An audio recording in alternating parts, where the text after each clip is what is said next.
আসসালামু আলাইকুম এভরিওয়ান। আমরা দেখতে পাচ্ছি শরীফ ওসমান হাদি ভাইয়ের কবর খননের কাজ চলতেছে। এই যে সামনে যে উঁচু কবরটি দেখছেন, এটি মূলত জাতীয় কবি কাজী নজরুল ইসলামের কবরস্থান। তিনি আল্লাহর কাছে কবিতা রচনা করেছেন যে মসজিদেরই পাশে আমার কবর দিও ভাই, যেন সকাল সন্ধ্যা মসজিদের আজান শুনতে পাই। এই সেই কবরস্থান, যিনি এখন কবরে শুয়ে শুয়ে মুয়াজ্জিমের আজান শুনতে পাচ্ছেন। এবং এই পাশেই সেই শরীফ ওসমান হাদি ভাইয়ের কবর খননের কাজ চলতেছে, এখনো সম্পূর্ণ হয়নি, কাজ চলমান।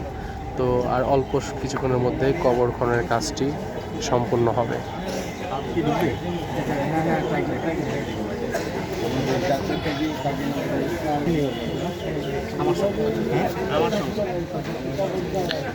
এই সেই কবরস্থান যেখানে শাহিত করা হবে প্রিয় শরীফ ওসমান হাদি ভাইকে।